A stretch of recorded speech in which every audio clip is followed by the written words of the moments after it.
for sure. Let's shoot the shit.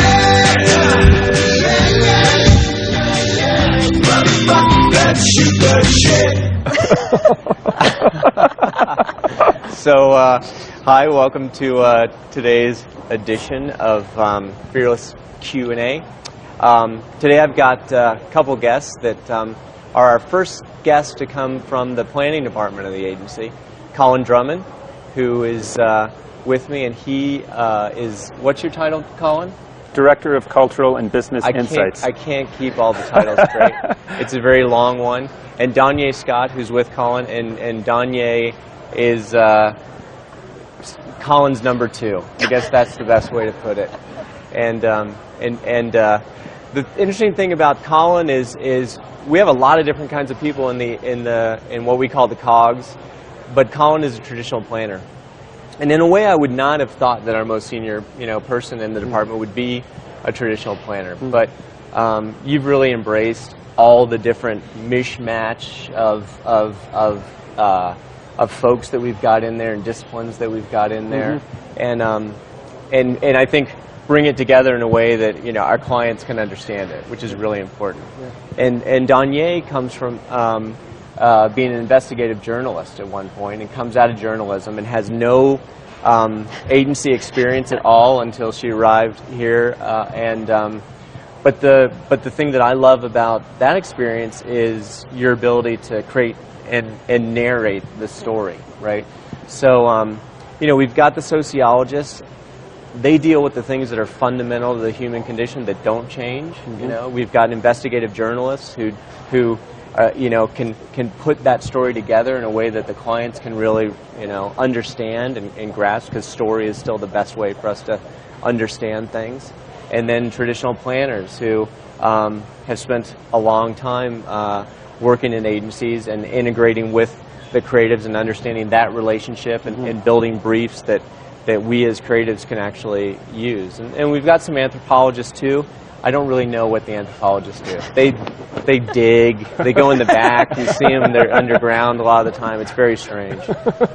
The thing that happened to us as an agency, and why we focus so much on culture, I think, is our earliest seminal moment in this area was around truth.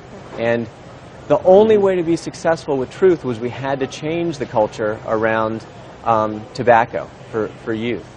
And nothing else would have worked. That was the assignment. Where in most of advertising, you're rarely asked to do that. And you're rarely asked to do that because I think the perception is that's really hard. Like, how can you change culture, right? But what we found with truth is that it was possible, and then we took that learning and that model into Mini and kind of did the same thing on the consumer side and changed the culture around small as a big part of what we were doing. And we found success, and we also found that, wow, culture, its job is to change. It really wants to change. And so what seemed monumental has become really important to everything that we do. Today, like every show, we're taking live questions from people, so if you're on Twitter, send us in questions to at FearLessQA, and we'll start answering. They're already starting to come in. We got more questions for today's show. It shows how much passion that there is around this, more than any other show. So, that's great.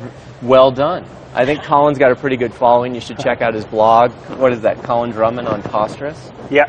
Colin Drummond on Posterous. Really good blog, getting some good traction, a lot of great insights. I'm going to start with a question that we got in prior to the show.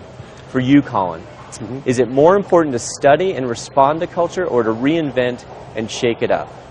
Which is more successful, and what does CPB do? Well, I think to pick up on what you were saying, we definitely believe that it's important to change culture, to actively seek to change culture. So it's kind of a two-step process for us. Having a combination of journalists, anthropologists, sociologists, and planners helps us look at the world in different ways, just different frameworks for looking at the world, which helps give us more ideas to then partner with the creative directors and the content people. So there's the insight portion of it, which is what's going on out in the world, but then the really important part is to then challenge the rules of culture as they exist today and seek to offer a new idea, to insert a new idea into the world. So why a new idea? Like, what's the benefit of changing culture? Do you want to answer that? You don't look like you want to answer. You can just do like this at Colin, and then he's forced to answer. I think a benefit of changing culture and for people to participate in a change in culture gives them social currency, right? It gives people a way to be in the here and now and part of something cool. The whole water cooler thing is a perfect example of that. Being up on what's being said about the latest TV shows and who went to what movies, or coupons that they can tell their friends about.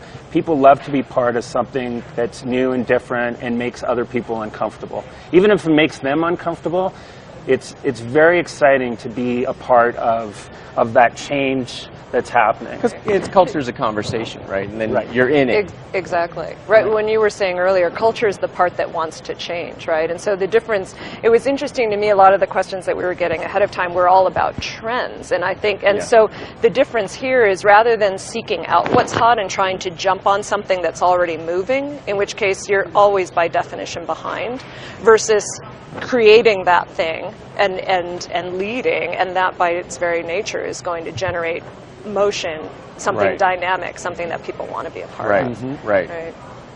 But if you, I'll do I do a little experiment that were you I always like your shirt? I always like to change during each show. But I do a little experiment where I take I don't know, you want to zoom in? Come on, dude. It's uncomfortable. No, do that. Zoom out. So I tie my shirt like this, right? Kind of get that island look going, which is a fairly small thing, right? It makes me uncomfortable. But it makes people uncomfortable. So now Dagny's uncomfortable. She's on the show. Right. She's glad I'm in a different chair. But the thing about that I illustrate with this sometimes to people is that the cultural rules are really tight. What's acceptable and what's not acceptable. We think that we live in a very free-formed society, that we can all do what we want to do. But all I've done is I've tied the bottom of my shirt. It is a very small thing. But if I continued with this behavior, I would get a whole new set of friends. My career might change. When I meet clients, I might have different interactions. It would all be my life would be certainly different. With this, which is just, it is such a minute change. So, people think sometimes that they live outside of culture too, right? That I don't make my rules based on, or I don't make my decisions based on what the rules are.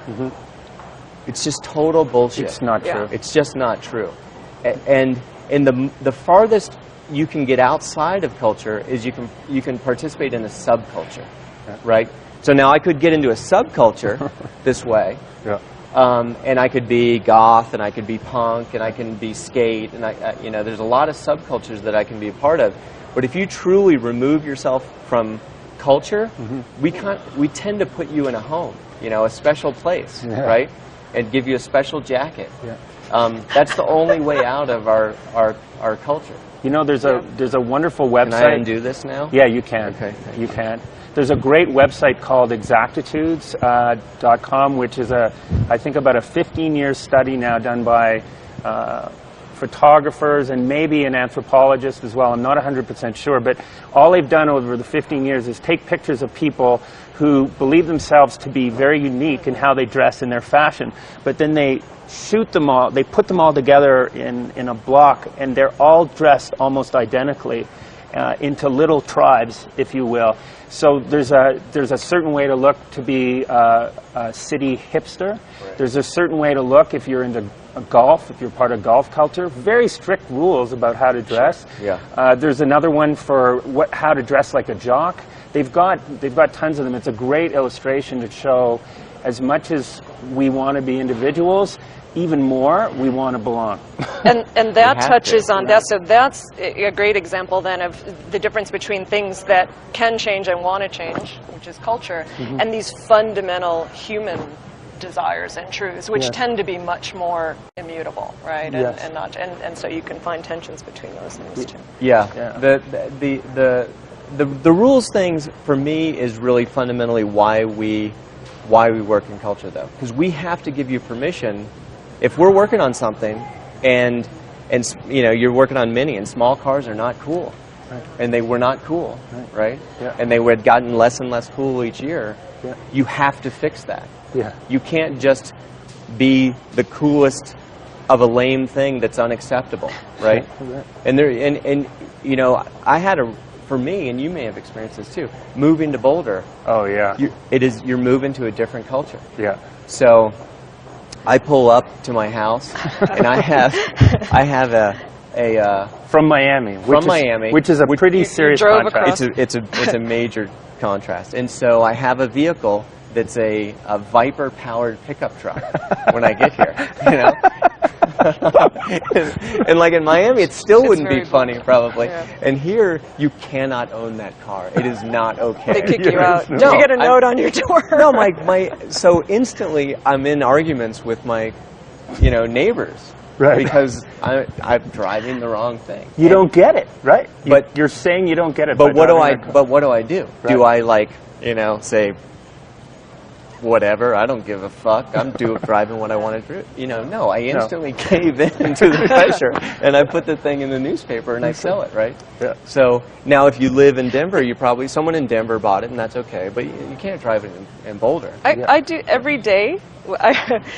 You can parse that finer. I mentioned how when I drop my daughter off at school, that's mom culture, and the way I dress for Crispin is not mom culture, and I'm not in my yoga pants, and I'm not in my running shoes, and if I'm wearing high heels, I feel like, Really you know, they weird. look at me like, who the hell do you think you are, right? Yeah.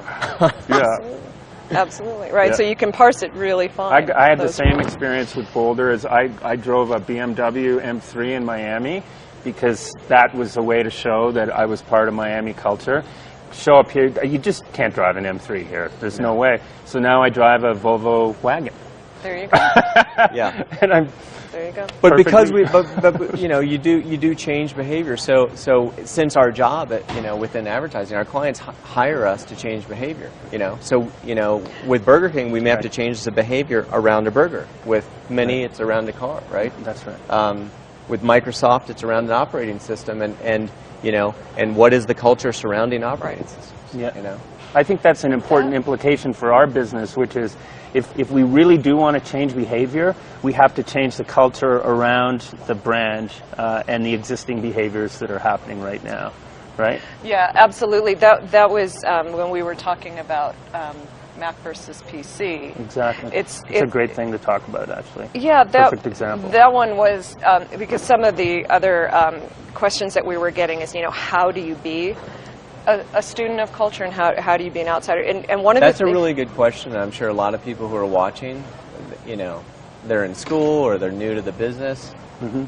It's just, how do you do it? Mm-hmm. Yeah, and one of some of the best stuff on that one came from just adopting what I like to think of as just beginner's mind, which in a way is what journalists are all about, is not having any preconceived notions about what information is even important. I think a mistake I don't want to say mistake, but often people will predetermine what the set of questions they're even looking at, like, so operating systems. So we need to look at operating systems, or they'll already put things into a box before looking at this big, broad, wide picture. Beginner's mind is is that an existing term? Is that something it's that from, comes out of it's not it's from Zen Buddhism, right? So Zen mind, beginner's mind. You know this. Zen people. You live beginner's mind. You just exactly. maybe You didn't are. know. No, I've never heard the term, though. Yeah. That's amazing. Yeah, and so the idea of beginner's mind is just that you're always open. You accept information without judgment. You're always which is kind of the opposite. But it's easy of to how say. we're trained to behave. Right, we're trained to be we're experts. supposed to precisely. Yeah. But it's easy to say have beginner's mind, and it's easy to say don't have any preconceived notions. But it's like, what are some tricks to what I remember really distinctly when we were working on IKEA. We were trying to understand furniture culture. Mm-hmm. And American furniture culture really was in opposition to what IKEA's offering was, right? We only thought of furniture as heirlooms. As Americans, it's like you buy something and you want it to last forever, and then you hand it down. So we get a lot of furniture handed down, and we buy with this idea of the design and everything about it is got to be somewhat timeless, because once I get this coffee table, and this was true. Yeah. People had their coffee tables longer than they had their marriages. People would go keep the same coffee table through multiple marriages. So it showed, and it sounds funny, but it was true. That would be great to put in that brief. And then you look at that and you think, well, that's permanent, and that's actually never sounds- changing, Yeah. right? Yeah. But then one of the things that we did that really jarred us was we looked at other cultures and their Exactly. approach to furniture. And we had a guy who worked with us, and he worked in the Bahamas, or he's from the Bahamas, and apparently a lot of wealthy people in the Bahamas change their furniture out every year, sort of like a car lease. They'll just take it all and send it back and then do a whole new thing. That's cool. And you think, but like, it's cool, but I also thought, that's crazy, right? And that's an interesting thing, is anything that's outside your culture, you tend to go, crazy. that's crazy. That's crazy. But Yeah, that's exactly. People are so And that- wrong right. yeah. with the way they live. Right. Yes. Right. But So- that's an example. That's what anthropologists do, right? They study different cultures. So if the great thing about what you just described and that approach that anybody can do is find a way to look at what's true and real in different cultures, and then you'll realize that none of it's real. Right? So if you can, Right. right? So if you can see that it just happens to be what that culture practices, that's been passed down the line or whatever, then that should help you step back and out of your own culture a little, and to your point about IKEA, and go, oh, well, maybe there actually can be an alternative to the whole heirloom patina Yeah. thing. Right. Yeah. Right. One of the other questions that is coming up a lot is, what role do creatives have in planning and Yeah. and looking at culture? And this is something that we kind of identified probably early on, when we barely had planning, was that a lot of our creatives that did really well, they kind of grew up outside their culture for whatever reason. So it could have been their religion kept them separated from the mass culture and popular culture. That's really interesting. Or we had a lot of army brats, people who were raised abroad but were from this culture, and so spent a lot of time looking back into the culture. Tiffany's an example. Oh, there's tons of them. Well, and you can even be I get that's interesting. As a journalist, I always felt outside of things. Like, I was always the observer. I never felt like I was part of it. So there was a fundamental difference in whether it was just because you So were what a if it's not misfit, or natural, you were. though? What if it's not Yeah, natural? that's Like, a really. how do you trick yourself into getting that point of view? One of the things that I was going to say about the other is I think that we're all often very intent on proving what we know, and so it's just it's as old as Socrates, right? It's just always saying, well, I don't know. It's one of the things I find very impressive about you. If you're in the middle of a presentation, you don't BS your way through it. You'll just say, I don't know why that's in there. Right? But and it sounds very simple, but it's huge. I feel like our job all day long is to say, I don't know, and to pay attention to those moments of discomfort. Yeah. And that was what I was going to say with the Mac PC thing. It was so interesting. We had a whole brief, and we had the work that was for the pitch, but we redid everything, and it came from it was the moment where we were all, it's no secret that we all worked on Macs. It's a creative industry, and we all got our PCs. And I remember the first time I was on the plane, and I opened it up, and I felt like I lost part of my identity. And it was that discomfort. Instead of just ignoring that and thinking that human truth didn't have anything to do with work, that was the work. It was paying attention to that moment of discomfort, and then that turned into this whole conversation, and it became, we need to give people tools to ignite this revolution of PC pride, and it became a new brief. It could have been a moment that would have just been lost in the shuffle, right? So it's really paying attention, self-observation. Being self-aware, right? Being self-aware is a great one. What is a good self-monitor, right? And you'll see, I think, a lot of good planners, and I think any good creative is a good planner, right? And most planners will say, sometimes I've heard you say, our best planners are in the creative department, even though we've got an amazing department.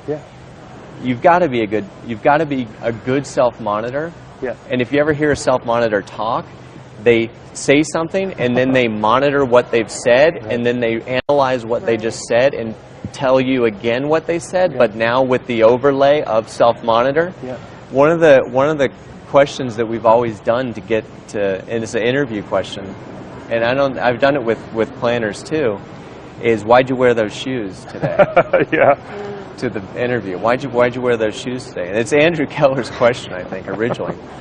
And the wrong answer is they're comfortable. Yeah. Low self-monitor, right? If that's all you got is that the shoes are comfortable, you're comfortable lying to yourself. You know, if we all wore shoes that were comfortable, we'd wear, what are those crazy shoes that like old dudes wear and they're really comfortable? Yeah. Because there comes a time in life where you just don't give a shit, right? And you literally do. That's where Sansabelt, we'd all wear Sansabelt slacks all the time, you know, and we'd wear those. It's not Rockport, but it's like a Rockport, you know. Incredible comfort. That's all you'd be looking for. Yeah. See, But you got to really get to the not give a shit level, you know. I'm feeling a lot better about the hour that the girls and I spend each day discussing our shoes. This is good. So this is work, actually. It's work. Yeah. It's definitely. Yeah. As long as you're not saying these are so comfortable. No, This is why I wear these. Another thing to do is to be able to keep a separation from what you think and what might be going on more objectively is through ethnography. So, you know, a lot of planners know about ethnography as a wonderful substitute to focus groups, because focus groups basically require people to verbally communicate their world, and people cannot do it. You can't communicate everything about who you are verbally, right? So if you go and spend time in their home, a lot of it is just observation, stuff they aren't saying, how they're reacting to the husband that just walked through the room, how they're being with their kids. They're communicating in so many ways that they couldn't hope to do verbally. That a lot of stuff can come there too. So do you think that I have this birthday book? You know, have you seen the birthday book? And my meditation in the birthday book is all words are lies. Yeah. And I really didn't understand it the first time I read it, but now I think it's true. I think all words are lies. In your business, do you think that that's true? All words are lies? Oh man, that is a fascinating. For sure. But it's as close to the truth as we have. They're all lies. I just read a whole book on. It's a novel. It's called The Book Thief, and it was so interesting the way that this author was treating words, like that they contain so much power. I think they can all be lies, but here's the sad fact: is it's as close as we have to truth. What else do we have except words? Without, right? And you can get into this whole theory of, can you express a thought without words? No. So they're lies. I mean, we do but then what do? You put it into words. You express it into words. But I'm fascinated by that, and I think that you could look at it both. It's the same, two sides of the same coin. It's the best. What a helpful thing, though, to have on your wall or just in your head when you are talking to people and you're looking at a situation where you're trying to reposition your brand or whatever you you're just trying sit there and you're like, liar. Are you just like thinking that when you're in a focus group or something? Liar. You're lying. Yeah. You're lying. But you know what? They're not lying. They actually believe it. But we all have stories of these ethnographies that we've done. It's so much fun. You just talk to someone and they say, "Oh no, I don't have any of that junk food in my house." But then you go into their kitchen and they open their cabinets and they're like, "Oh," but they just didn't believe it about themselves. Or there's a guy that I love. We talked to him. He's like, "Yeah, I've got my style all figured out now that I'm."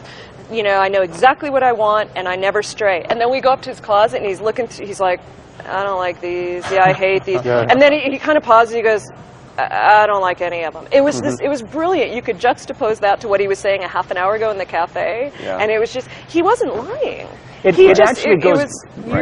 It goes back to the self-monitor. Yeah, exactly what I was going to say. Low self-monitor. They just might not be conscious of it. Right. They might not necessarily be trying to put out a story about themselves. But doesn't that, in the end, make all words lies, though? Right. Just since they can't actually be It still is used. the best we've got. Well, you have poetry. And then poetry, the truth comes out. I don't want to get too heavy. This is just planning, right? Yeah, exactly. This is a really plannery conversation. It's funny you said that. Somebody just said we should write plannery. haikus as briefs. It would probably be. It would be really cool. It's Kim's idea. She said we should write briefs at as least haikus. put one haiku in every brief, because I think that, you know, when you are trying to get at fundamental truths, right? Yeah. The reason why there is poetry is because the words can't do it. The words can't penetrate, but the thing that happens through the combination and between in the spaces, that sometimes penetrates to like a truth. Yeah. Yeah. Maybe. Or Definitely. maybe that's just mumbo jumbo. Or it's a really fancy lie. It's really That's a fancy lie. Yeah. That's a high-end lie, which is nice. Yeah. Will you put the names of who's tweeting these questions so I can call them out? Seneca College had a question, which was, I thought this one was interesting. Music, fashion, and art, it says are scared cultural domains. I think it was sacred cultural domains. How do you protect them while allowing the brand to benefit from the association? Wow. They're sacred? That was my reaction, too. I didn't think they were sacred. Yeah. I don't know what that means. I didn't think they were sacred. Yeah. Miro, there was a great Miro exhibit in New York, and you know, I'm not like a massive fan of his, but it was really interesting to be in the exhibit, and his philosophy began the exhibit, right? And what his career was about was he was attempting to assassinate painting. Wow. Which is, I thought, God, that's about as close of a sentence as I could put to my career in advertising, you know? Yeah. Just trying to assassinate advertising. And while he did it, he made really amazing paintings. Mm-hmm. He deconstructed and reconstructed, and then later in his career, he had to assassinate his early part of his career because it had become art, so he had to go back at himself. That's cool. Yeah. But I think that approach, I think that, you know, the idea that anything's sacred is not very helpful. I really don't think anything is sacred or that should be unchanging. The whole idea ultimately of the human condition is like to change, right? As soon as there is no change, there's death, really. You know, you have to have change is life. They're the same thing. I think it's also probably a great source of tension, is if you challenge something that seems immutable with a new idea that you might have, that's going to get people really agitated and start a conversation.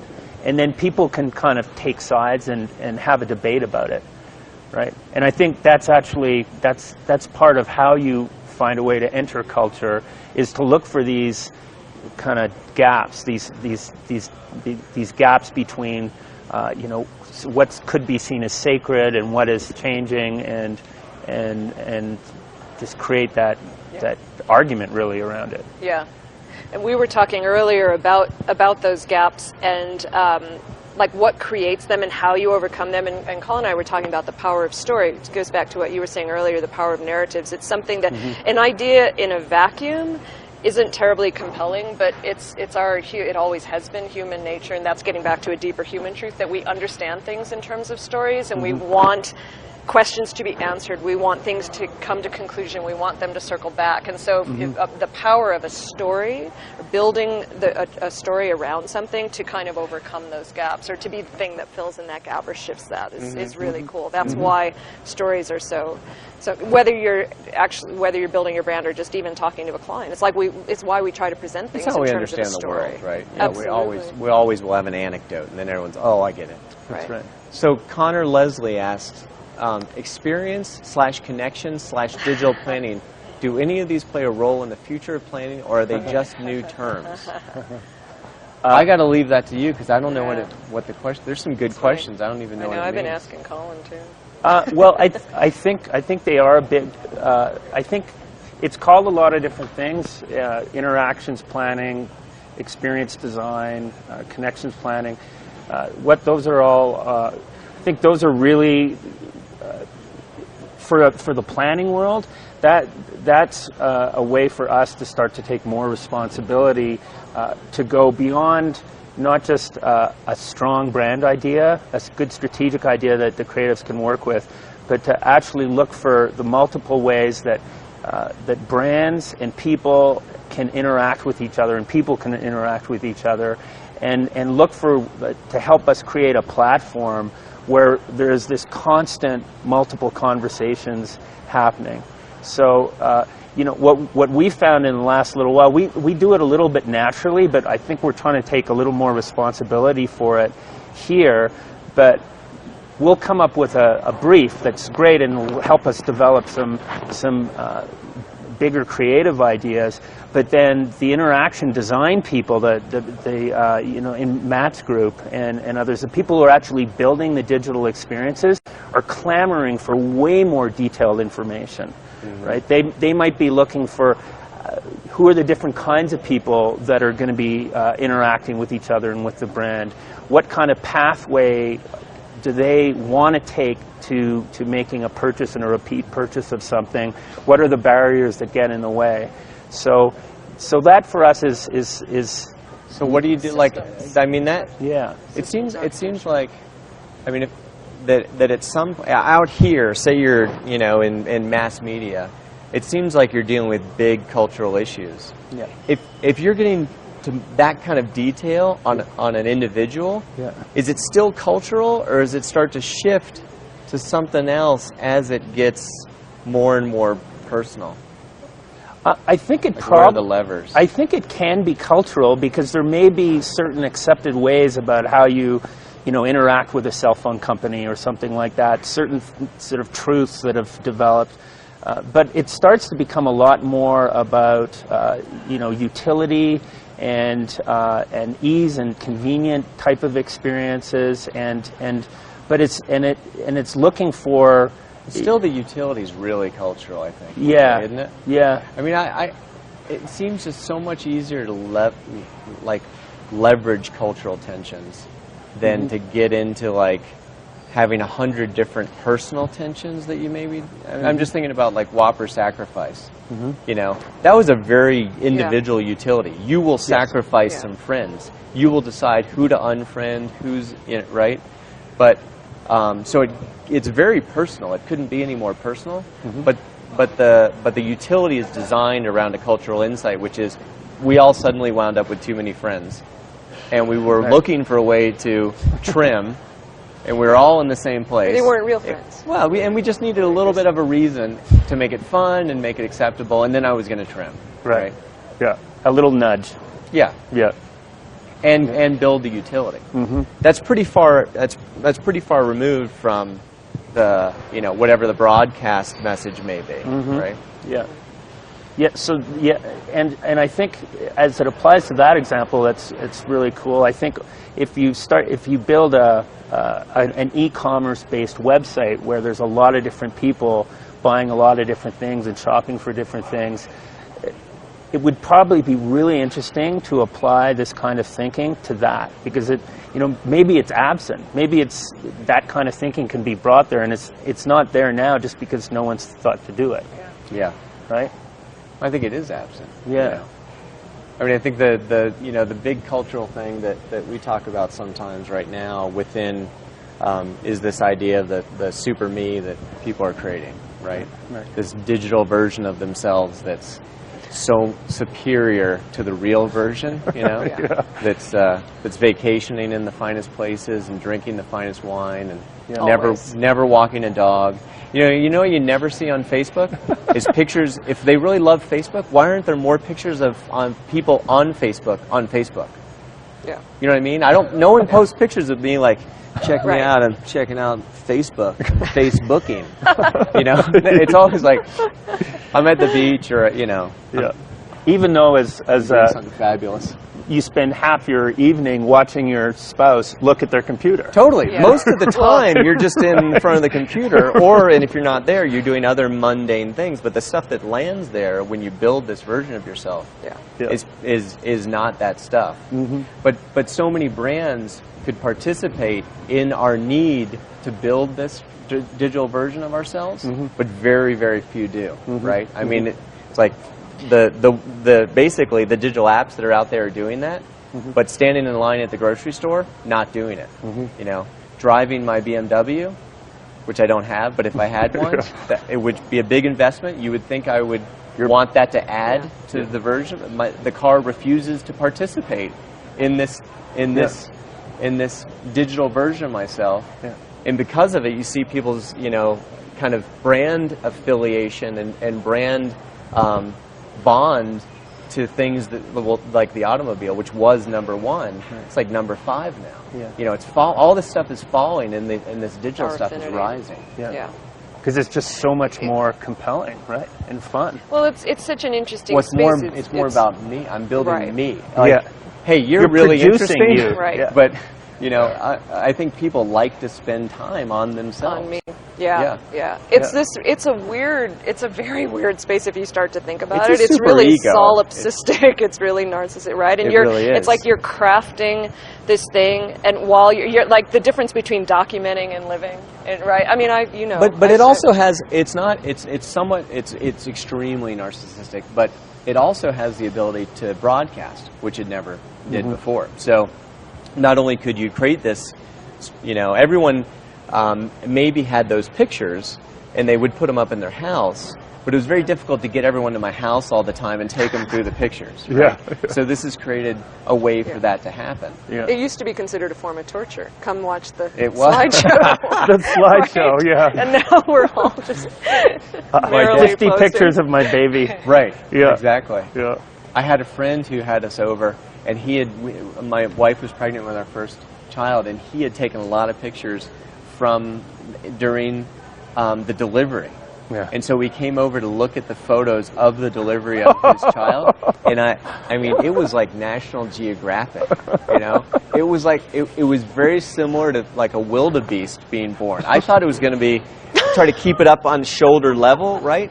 I mean, Oh man. oh my Lord. Yeah. The camera came around, and it really was like Mutual Omaha's Wild Kingdom. I'm sure his wife was happy. I was traumatized because I hadn't had a baby yet. Yeah. So that was Presumably torture. you still- So that was torture. Now you just post that to Facebook. Yeah. Yeah. Right. Just put it on YouTube. Yeah. No, but to your point is we spend more and more time doing it. It's like this conflation of, you know, we talk digital. There's no such thing as digital culture. It is culture now. But then where does the difference between the doing and the documenting? It's becoming one and the same, and it's a fascinating place. What right do you think about this? Right now, it seems like a lot of other than the narcissistic part of it, there is the need for community, right? Yes. We spent 100 years being Right. stripped away from each other, right? Right. And now, through these tools, we're able to commune Yeah. again, right? And that's fulfilling a fundamental. That's a fundamental human condition. I think so. amazing. I think not that's a- why we're reacting to it. And so Right. we have a lot of distant connections, but our closer connections on a certain level have been and I think people are looking for ways now, and you'll see it that circling that community thing That's- is I'm just going to say it's not cultural. That's No, that's Right. a human. That's I mean, primal. that's That's primal, primal, yeah. right? So that Yeah. doesn't change. But so now I think what we're seeing is we need new ways to reconnect. Right. And so and I mean, we've found some fascinating examples of people who are taking those digital connections, but then putting them in the real world. I mean, Foursquare is an example, or Zimride is an example where you're Yeah.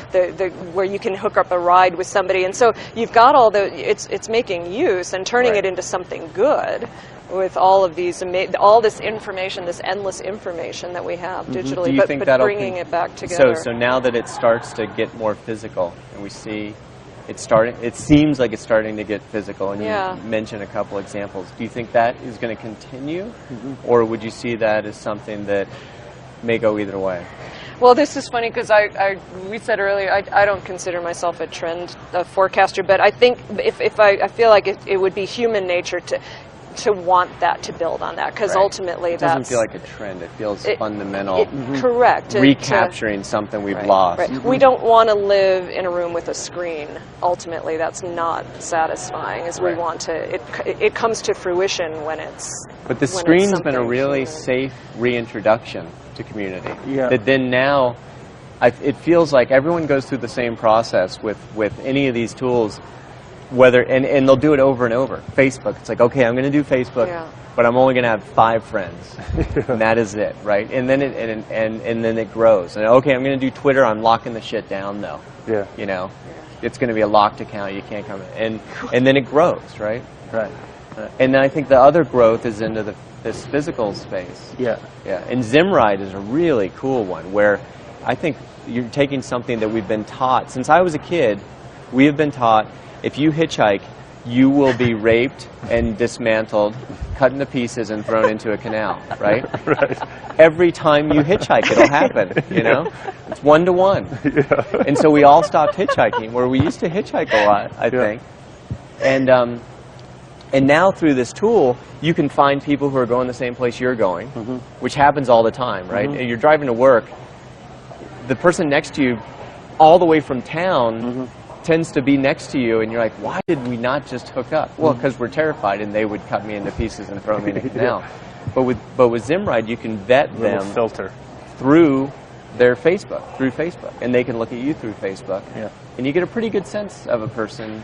At least if they were a psycho killer, it would be difficult for them to have developed that kind of community around them, was my sense with the guy I met. So I got a question here. If tension/creating tension is the goal, then is nothing sacred? For Christ's sake, is nothing sacred? There's nothing sacred anymore. I'd say clearly not. That really came off of the part where you said nothing was sacred, probably. Yeah. Well, I think probably nothing is sacred, but I think it's going to depend on who you talk to or what groups of people, what thing is sacred and what is not. I think the important thing is that it does create this sort of tension between opposing points of view, and people are just going to take one side or the other. Or how do you feel about like creating arguments, though? If part of your job is, right, everyone has a different definition of relevance. Our definition here of relevance is being in the conversation that pop culture's having with itself, right? Yeah. And you could say, you could take conversation, you could use argument almost, because if pop culture's having a conversation, it's two-sided, or even maybe even more sided. Right. How do you feel about like creating arguments? I mean, I think it's fundamental to how human beings operate. So I think it's great. Look how the Democrats and the Republicans operate. It's a fundamental, foundational thing about America. There's two different ideas of how the world should be, and they managed to figure it out pretty well. I mean, you could argue they're not doing it so well now, but I would argue over hundreds of years, it's kind of worked pretty well. Right, yeah, and it's just the whole structure of the U.S. government and what's it called? Balance and checks and balances. Checks and balances. White House, Congress. He's Canadian. So okay. Oh, you know what? I'm just going to say that reminds me of one other thing as a simple way to step outside a culture. Canadians are better. Is that what you're going to say? Well, Canadian, I think coming from another culture, actually helps because you don't take the rules for granted. So Wojtek is Polish, one of our wonderful anthropologists. Yeah. I'm Jewish. I mean, there are ways to step out. So I'm sorry, I went a little... No, but when I started here, though, because I remember, actually, I read an email of Wojtek's on culture jamming, and I had literally just started, and I thought, wow, so are we creating tension just for the sake of tension? That doesn't... But what I've learned since being here is... I don't think you can do it if it's false. It'll just fall on deaf ears. It has to be rooted in some truth, which means it's already there sort of begging for sunshine and conversation. Right. And so I don't think we're not just making it out of thin air. It doesn't go anywhere when you do. So I feel okay about that. And that's the one of the benefits for an advertiser is that there's this sort of potential energy that when you jump in and you unlock a piece of the conversation that's been in stasis or frozen, what it reminds me of is safe happens for Volkswagen. Only two acceptable ways to show safety on TV with automobiles. One is with crash test dummies, and the other was with avoidance of some stuff falling off a truck, basically. And that's all you saw. And we kind of had bought into the lie, right? So we had all locked in and said, okay, that's the only, but that had nothing to do with our true relationship with safety and cars, which is we get into accidents and we want to be safe. And so we showed real accidents. And they were actually real accidents, and we just filmed real accidents. And that became kind of exploded with a lot of tension and a lot of argument. But it really worked its way around to, makes sense. The conversation worked its way around to where we thought it would, I guess. It's because it's a lot closer to reality. We've been in accidents. It's closer to truth. I think that's another thing that, like when you say is nothing sacred, I think if what you do is to move further away from truth with what you introduce in the conversation, that would be uncool.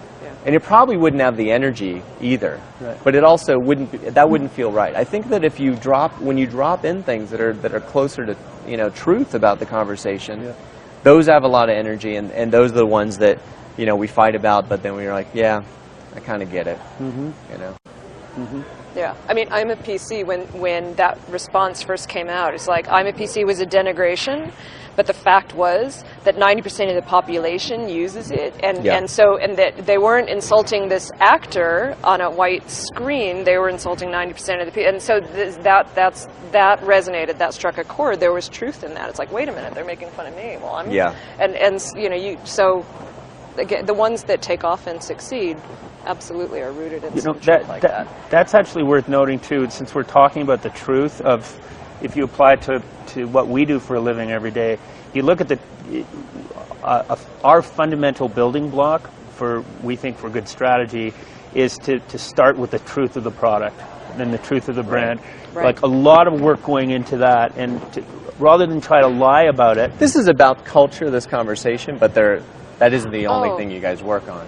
Right. Well, right, and we talked about, because once again, the questions that were coming in were a lot about trends and this and that. We said, but hold on a second. It's not what's happening out there that we can jump onto. It's the reverse. It's starting with either the product or the brand and understanding those truths, and then how they relate to what's happening. So it's turning it on its head.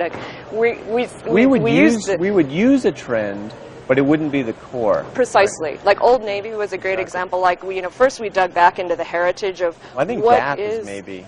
Is Gap better? I think it's well, I don't know if it's more top of mind for me. Yeah. Because and it just seems like a really obvious one, because the fundamental tension was around, are we going to celebrate or are we not? Right. This Christmas holiday. with the recession. Right. Yeah. And that exactly. was a cultural tension that it's like, yeah, it's time.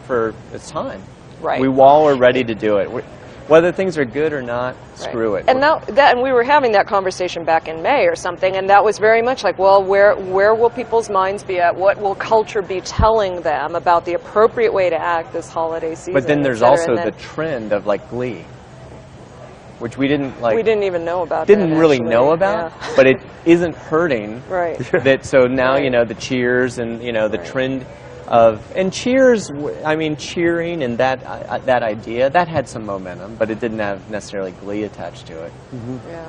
To me, that would be the trend, and then the former would be really the cultural tension that we're playing off. Yeah. And the truth of the brand, something around that, this ability to celebrate and dance and to put it out and to be communal, all of those sort of things, it's real coming from the Gap. Optimism. And the fundamental truth of the brand being, this idea of courageous optimism that helps us get, Gap has always helped us move from one place to another.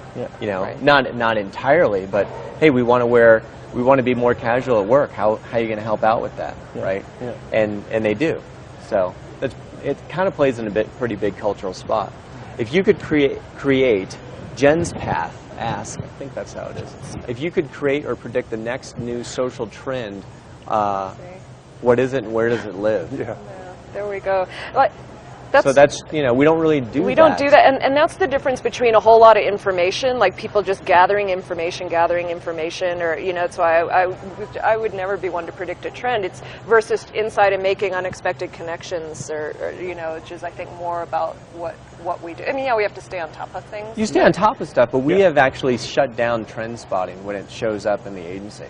Yeah, we don't, and we like to try and draw a line between micro trends, which is what mostly people are talking about, like if you're wearing layers or floral, like the stuff, or what hat you wear or whatever, versus major things that are shaping the culture, major forces in the culture. Yeah. Right. So, like transparency, for example. I would say that's not a trend. It's not a trend. Yeah. But that's it depends on how Jen uses the word trend, but things like transparency, we care a lot about, and we're looking at a lot. Right. That was actually a question about how far is transparency going to go? Mm-hmm. Like how far? Where do you draw the line with total transparency? with the target audience, like I don't think it's up to us to draw that line anymore, right? I mean, that's what's so interesting about it. Mr. Beanstalker asked that question. Right. I mean, that you were saying that it used to be where you could have a public face, whether you're a brand or a person or whatever, you could have a public face and then the real and the line between them is increasing, is just disappearing. So I don't know that it's a matter of we can control this or it's up to us to decide. It's unleashed. It's a force. It's unleashed. Right. It's unleashed, and it's unlikely that there are forces at play that are going to make it go back the other way or even contain it. So I think total transparency will be the rule of the day, right? I think that's where we're moving towards. Right. And then as a brand, what are your choices with transparency? I think it's whether you make yourself transparent or whether someone does it to you, which is a very uncomfortable situation when other people do it to you. Yeah.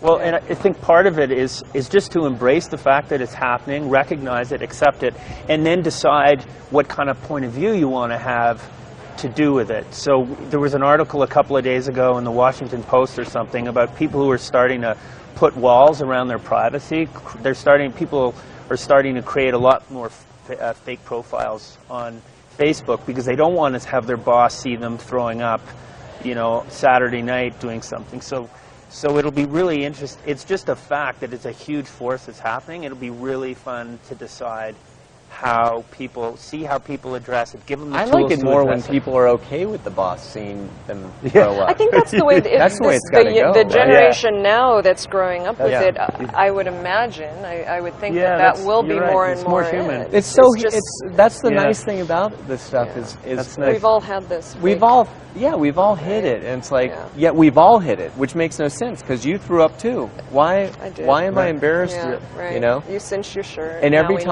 time know. you're willing to say I threw up, what you experience is, that happens to me a lot too. Yeah, yeah. Right. But this is why this is such a great question of where the line is, because you can then go past throwing up into things that are illegal, right? Right. Yeah. So like smoking pot would be a mild form of doing something illegal. There's a lot more. What about illegal medical marijuana? medical marijuana? There you go. Well, and then the first thing that comes to mind is and then your children. I mean, it is interesting, like family dynamics even. Like, are there no secrets in your family? Yeah, the whole Secret Life of Walter Mitty thing happening, right? It's like just what are kids people knowing willing? What the parents do. The tools are out there, so Yeah. it'd be really. Well, one of the things that I just think, I like this trend, right? Where maybe, you just don't, people are uncomfortable with this idea of not having any secrets, right? And it's uncomfortable, right? Because we kind of need them. Yeah, we like secrets. Yeah, people But like long secrets. term, if you couldn't have any, that would be pretty good, right? If we were forced to not have any secrets. Yeah. And when you look at the I think you look at the web, and if you look at it in its totality, there's a lot of it that's snarky and mean, and you think, like, is this really what I'm participating in, and do I want to? And I think most of us look at it occasionally and go, I'm out. Like, the web is it's just not, it's not for me. Yeah. Just the whole thing. Yeah. But we've never had, Michael Jackson's Man in the Mirror. Important song, right? Important concept. Heard of it. We've never had the mirror of an entire culture, of humanity. The web is like a mirror of humanity. And you look at it, and just like looking in a mirror, and examining yourself, I think ultimately it gives us the ability to examine our greater selves and start to make those changes. So at first it's uncomfortable because you're looking at it and you're like, we kind of suck. Right. I hope so. I think there's another very side optimistic, that people. yeah, I know yeah. you're super. I'm always very pessimistic, but I think there's another side. Something that the web does is that it tends to. We confirm our own opinions. I mean, with the demise of traditional news, right? So we can self-select and we can create our worldview and just only go there and just affirm our beliefs as opposed to having to face other. I mean, so that's kind of, I think that's the other side of that coin too. And I think that there's a watch out there for us always being affirmed and so if you're right leaning, you'll go to this site, and if you're left leaning, you'll go to that site, and never the two shall meet, and never. I mean, it's just that's another. You can interesting feel it human change you. truth, Like what you're sometimes talking I'll about, put yeah. on like right-leaning radio or something, right? Yeah. And so the new thing that I was Yeah. listening to is that Obama is a Nazi. Nice. Yeah. Kind of a stretch. Kind of a stretch, I think. But as you listen, you can't help but occasionally just like you start, your culture, and if you immerse yourself in that culture, you start to move in different directions. It's very funny the way that happens. Right. Yeah. So it's scary stuff, I guess, but I'm optimistic. So a question came in. Whopper Virgins got a lot of criticism. And the question is, when was hiring a cultural filmmaker like Stacy Peralta brought into the plan? And you don't know the answer to that. No, that's good. You know the It was always the plan, not a cultural filmmaker, but the idea was to create a actual documentary, because it had to be, just pure doc stuff. Mm-hmm. And the funny thing is, like during the filming, the creative director would say to Stacy occasionally, like, "Are you ready?" And he meant like, "When this breaks, are you ready for the shitstorm? Are you ready?" And he's like, "Oh yeah, I'm ready. I'm ready." And then he'd, next day he'd be like, "Are you ready?" So not ready. Like when it went down, it's really, it's an uncomfortable thing sometimes to, to do what we tend to do, which is jump into these conversations, and it just really is a whirlwind. Mm-hmm. And I at one point, the creatives were, kind of torn up, and Stacy was freaking out, and my Google Alerts was off. So, they said, what do you think? And I'm like, just so you know, I don't have Google Alerts. I read the paper. I have no idea what's going on. Yeah. No one gives a shit. Yeah. So it's like it's working in your world and it's doing its thing. Yeah. But it isn't. It really isn't front page news for all of us. Yeah. And neither is like the tension around safe happens, right? Yeah. It's a little important, and we can tell culturally that we're interested, and sales go up 20%. Good things like that happen, but it isn't the end of the world when you start a really vigorous conversation. It's okay. It did seem a little more like in that case, a subculture clash, because we had the same thing happen in our department, because we have a number of, as you know, anthropologists and sociologists. It was an issue, this whole thing for them, because for their friends, this was kind of like violating the prime directive, right, of influencing another culture. You're not supposed to do that. Right. And so it was a big thing. But for marketing coming up against pure anthropology, that's a very planner thing too. Like planners fall in love with subcultures, right? To a dangerous degree. Mm-hmm. Just as a creative who's worked with planners, one of my problem with the planning culture is they fall in love with skate or this or that, and it's beautiful, and they do graffiti, and they who cares? Like, it's just, it's a subculture. It's the same as the pop culture. It's just another one. Right. And it's all kind of bullshit, too, right? Right. Why is it that everyone who skateboards also does graffiti art? It's because it's the rule. There's a rule. There's a rule that says if you skate a lot, you also need to create graffiti art, apparently, within that culture. Right. Or some kind of, But I'll push on you a little bit with this, that I think that one of the we opened with you could be easily asked off. And I'm about to be. Is that one of the ways that we open ourselves to being a student of culture is to always be open to falling in love with all of them, because that is one of the secrets. Like when I did those ethnographies, I don't care who I was interviewing, I always kind of left a little bit in love with them, and I think that's being open to it, right? And not having judgment. Now, I'm not saying like putting one above the other. Love is always a good thing. Love is a good thing. Love is always a good thing. I'm just saying if love is akin to like, so say you fell in love with basketball culture before we did and one, and so you fell in love with this idea that NBA celebrities were the only way that people could make decisions. Agree. Right. Then you eliminate the possibility for another culture, for another kind of celebrity, the playground celebrity. But you have to be in love with all of them. I mean, you have to be open to any of them being. Right. Okay. Yeah. Yeah, I would agree. Yeah, there's actually a term for that too. Cultural relativism that's actually a nice little. That's a nice little way to keep yourself objective. Is don't judge who you're with and the culture you're looking at and so on. We'll do one last question. That's so cool. Do you find agencies are finding that they have trouble branding themselves now with social media and digital? Actually, that wasn't the question I wanted to do. I wanted to do you had a another different question. How can a student... Oh, I know what I wanted. I wanted to ask you a question. If I was trying to get a job with you, what do I show? I think anything that shows that you've put some insight and some research and some thinking into and then a strategy into something. I'm like really open on how you do it. You can talk about it. You could show, like some of the ad schools are really good at helping you develop cases and therefore a portfolio where you have a strategy that's connected to some work that creatives have done. You don't actually have to literally do that, but we're extremely interested in understanding how you see the world. Are you curious? How do you challenge the rules? All those things. Any way of showing that it can thread from problem through observation to insight to some kind of strategy, to a solution, to that conceptual leap to saying, here's what we should do about this. Here's how we can change. How do you know someone can make a leap? Because I always believe there are leaps, you know.